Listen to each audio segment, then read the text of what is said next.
حضرت مولوی قصه میکنم، مولوی روم. بسیار یک حکایه عجیب و غریب است. اکثریت اهل این مسجد نشنیدنش، از همون خاطر ذکرش میکنم، اگر چنده که در بعضی موضوع ها ایرا بیانم کرده بودم. حضرت میگوید آن یک مرغ گرفت از مکر دام، مرغ او را گفت ای خواجه همام. یک شخص تور میمونه، در تورش یک پرنده میافته، همون پرنده ها که بیچاره را اسیر میکنه که نیت خوردنش داشته است.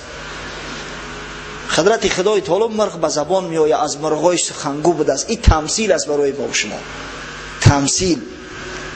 مرغ گفت ای خواجه تو بسا گاوان میشان خورده ای، تو بسا اشتر به قربان کرده ای، تو نگشتی سیر زانها در زمان، هم نگردی سیر از اجزای من.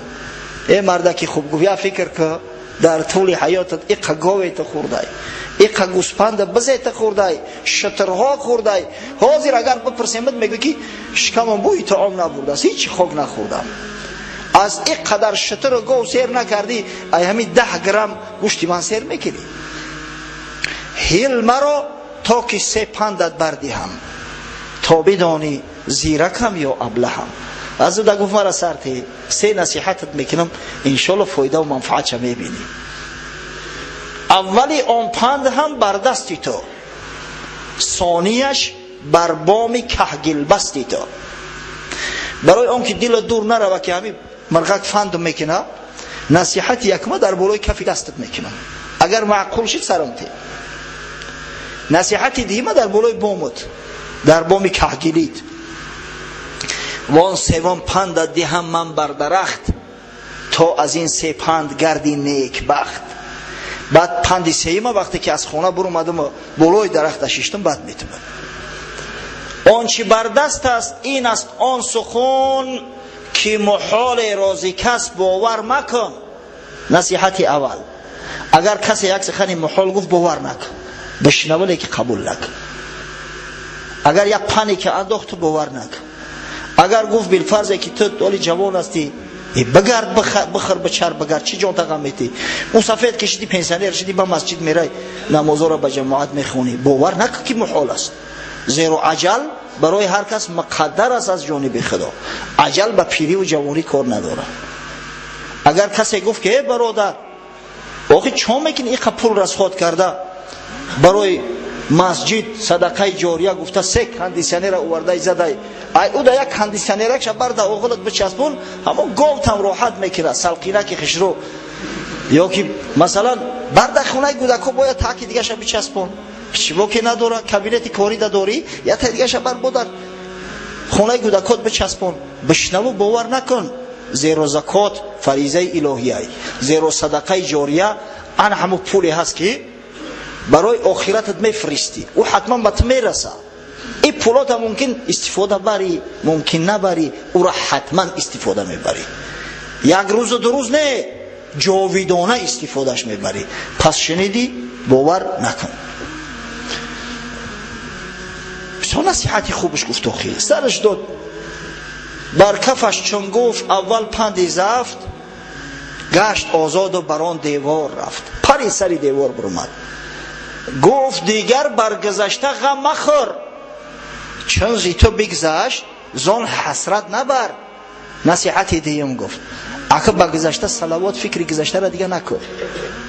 نگو که سبحان الله یک وقت زمین $200 میفروختن، هر یک سوتیخش اگر میخریدم اوزی در $20,000 میفروختمش، بر رفته که دیگه. نگو که سبحان الله اگر فلان کارا میکردم امروز اینقدر فایده و منفعت میگرفتم. همون چیز در روزی تو نبود، از چی غم میخوری؟ از غم خوردن ایت فایده و منفعت نیست. نگو که همسایم 5 سال پیش بچه‌م زده بود در معرکش نمیرم، خدا جان تماس کنه، او زد بر جان خودش جور کرد، تو ببخشش ثواب تا بگی، بگذشته صلوات دیگه فکر نکن این طرف شه. بعد از آن گفتش که در جسمم کتیم، 10 درم سنگ است 1 در یتیم. دولتی تو بخت فرزندانی تو، بود آن گوهر به حق جانی تو. بعد گفت مردکی ساده ای، اگه پرید از بالای درخت برآمده است. اگر تو مرا میکشتی شکم چوک میکردی، در درون معدم یک جغلدون بگیم که معده چی دوره بیچاره گندش، در درون جغلدون یک دری، یک بریلیانت 30 گرمه بود، میگرفتی کیف کرده میخوردی میگشتی، با فرزندات هم میروس میموند، راحت میکردی.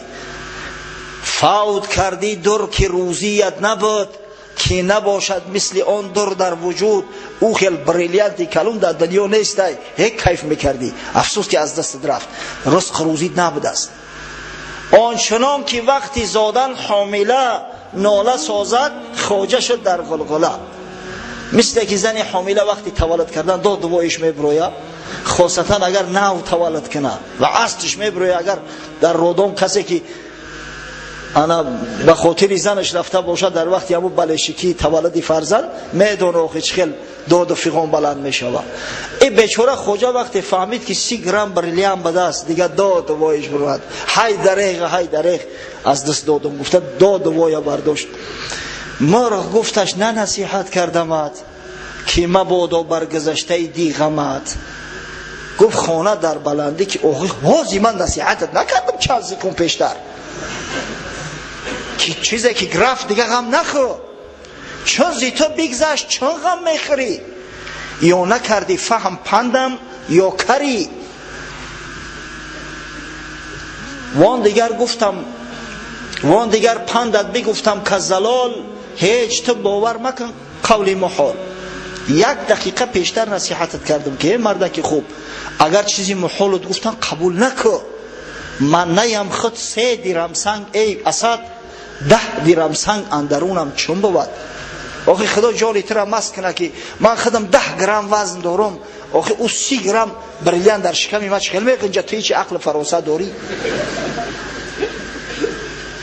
خواجه باز آمد بخیش، گفتا که هین بازگو آن پند خوبی آخرین. به عقل این سرش زد که آخه حقیقتا احمق بود است. مایلش گوام نصیحتی سیم تم وعده کرده بودی اکمورم بته، ایدتش بسیار خوب بسیار خوش. گفت آره خوش عمل کردی بدان، تا بگویم پندی سالیس رایگان. اگه با او دتش گفت بسیار عمل کردی، با این سیمش عمل میکنی که سیمش بو برات بگم. پند دادن بر جهول خوابناک، تخم افکندن بود بر شور خاک.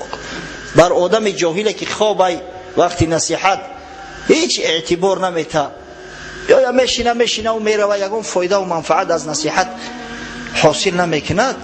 حکمی او حکمی اون پرتافتن بذر است، تخم در شور خاک که تخمی پرتافتگی ضایع میشه و خلاص، از او دیگه یگان چی طمع کرده نمیتونی. لکن که خدای تعالی با او شما را از زمره همون جهولای خوابناک بگردونه که پند نصیحت بشنویم موافقی و عمل نکنیم. الحمدلله و المنه این مسجد است.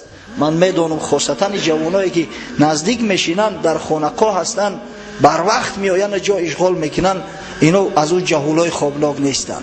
با شما نگاه کنه که صحبت کردن چقدر سبکه. 1 ساعت در نماز جمعه صحبت میکنی، یگان ذره احساسی ماندگی نمیکنی، مونده نمیشه. برای چی؟ برای که گوش میکنن. معرکه خدا نگه داره، در معرکه آدمای ارلش بسیار اناخی میآیند، بعضیش بعد مجبور میشوی سخنای قبیح بگوی تا اینکه او آرام شود. از همین خاطر انشالله این فضای مسجد دیگر است، تأثیر زیاد دارد. از همین خاطر موضوعهای مهم از براتون میگیم تا اینکه در یاد تو داشته باشید، موافق آن عمل کنید.